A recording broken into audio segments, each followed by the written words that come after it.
In the quiet outskirts of a small American town, where the streets were lined with old oak trees and life moved just a little slower, there lived a soldier named Daniel Brooks. Daniel wasn't a man of many words. He wasn't the type to show off his medals, brag about his strength, or talk about the battles he had survived.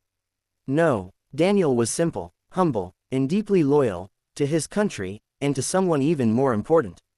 His dog, Max. Max wasn't just any dog. He was a golden retriever with soft brown eyes that could melt the coldest heart. A dog who ran like the wind, loved like a child, and guarded like a lion. A dog who understood Daniel more than any human ever could. Daniel had adopted Max when he was just a puppy. The dog had been abandoned behind an old store, shivering under a pile of broken boxes. Daniel picked him up, hugged him tightly, and whispered, "You're safe now, buddy. You're home." From that day forward, they were inseparable. Where Daniel walked, Max followed. Where Daniel sat, Max rested his head. Where Daniel slept, Max guarded the door. And when Daniel received the call to return to military duty, Max was the first to sense something was wrong. The night before deployment, Max didn't sleep. He kept circling the house, sitting beside Daniel's bag, whining softly. As if he knew, this goodbye would be different. Daniel knelt beside him, rubbing his golden fur.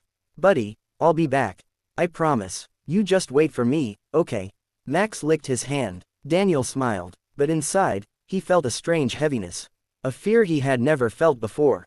The next morning, at 5:27 a.m., Daniel stepped out into the soft drizzle of the early dawn.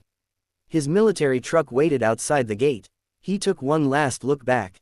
Max was standing in the open doorway, rain falling on his fur, ears low, tail still. Daniel whispered, "Wait for me, Max." Then he left.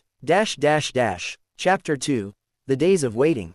Time passed. 1 day, 1 week, 1 month. Max waited every morning at the same gate where Daniel had left. Rain or shine, heat or cold, storm or snow, nothing stopped him. Neighbors would see him sitting there. Sometimes for minutes, sometimes for hours. Kids would walk past and say, "Mom, Max is waiting again." And mothers would sigh softly. "Poor thing, he doesn't know." But Max did know. He knew Daniel was coming home. He felt it with every beat of his heart. Every time a military truck drove by the street, Max's ears shot up. His tail wagged wildly, his eyes shone with hope. But the truck always passed, and Max's tail would slowly lower again. Yet he kept waiting, every single day. Chapter 3. The letter. 6 months later, a letter arrived at Daniel's home. It was from the military. The envelope was white, heavy, stamped with a symbol no family ever wished to see. Inside it was the message that shattered the small town's quiet peace. Daniel Brooks had been killed during an operation overseas. The town mourned, church bells rang, flags were lowered, neighbors cried, friends gathered. The nation honored him. But Max didn't understand death. He didn't understand loss. He only understood one thing. Daniel was not home yet. So he had to keep waiting. When the neighbors tried to bring Max inside, he fought back gently. When they tried to feed him at night, he refused. He would only eat when they placed the bowl near the gate. Where Daniel had last stood, the family tried to comfort him. But Max's loyalty was beyond human understanding. Chapter 4. The rainy night. One evening, months after Daniel's passing, a storm hit the town. Not just any storm, a violent, thunderous roar of wind and rain that shook the rooftops and bent the trees. Lightning split the sky open. Thunder growled like an angry beast. Everyone ran inside for shelter. Doors were locked, windows were shut, but outside, Max was still there, sitting in front of the same gate. Soaked in freezing rain, shivering, but unmoving, he looked toward the dark road, waiting for the one man who would never walk down it again. A neighbor, Mrs. Carter, opened her door and yelled, "Max, come inside, you'll get sick." But Max didn't move. His eyes stayed fixed on the empty street.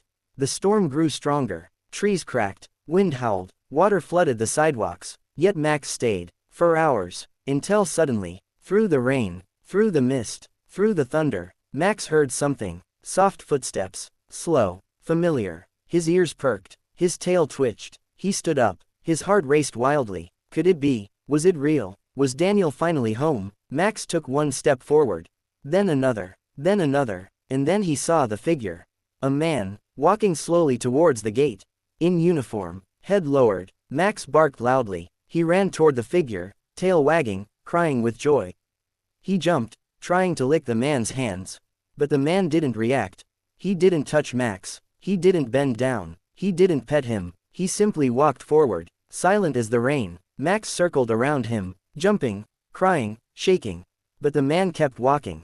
The closer he came, the clearer his face became. It was Daniel, but not Daniel. His uniform was torn. His face was pale. His eyes, empty. He wasn't walking with the warmth Max remembered. He wasn't breathing heavily like he used to after long runs. He was walking, like a shadow, a ghost. Max finally stopped. He watched Daniel open the gate, walk across the yard, and disappear into the house. The lights flickered, wind rattled the windows, and silence swallowed the night. When the neighbor rushed outside, Max was lying at the gate, not moving, not barking, just resting peacefully, his body warm, his face calm, as if he finally got what he had waited for. Chapter 5. The morning after. The next morning, the storm had passed. The clouds parted, sunlight filled the town again. Mrs. Carter came to check on Max. She found him still at the gate, sleeping softly, his eyes closed, a small, peaceful smile on his face. She called his name, Max. He didn't wake. She touched him gently. His body was still. Max had passed away during the night, right at the place where he had waited for Daniel for months. The townspeople buried Max beside Daniel's memorial. The army sent a flag in Max's honor, for loyalty beyond life. And in that quiet American town, the story spread. Max didn't die from the storm. He died because his wait was finally over. Some said Max saw Daniel's spirit return home that night. Some said dogs can see what humans cannot. Some said love never dies, not even with death. Whatever the truth was, Max waited until the end, with loyalty, with faith, with a heart that never gave up. And maybe, just maybe, when Max closed his eyes that night, Daniel finally whispered to him, "Good boy."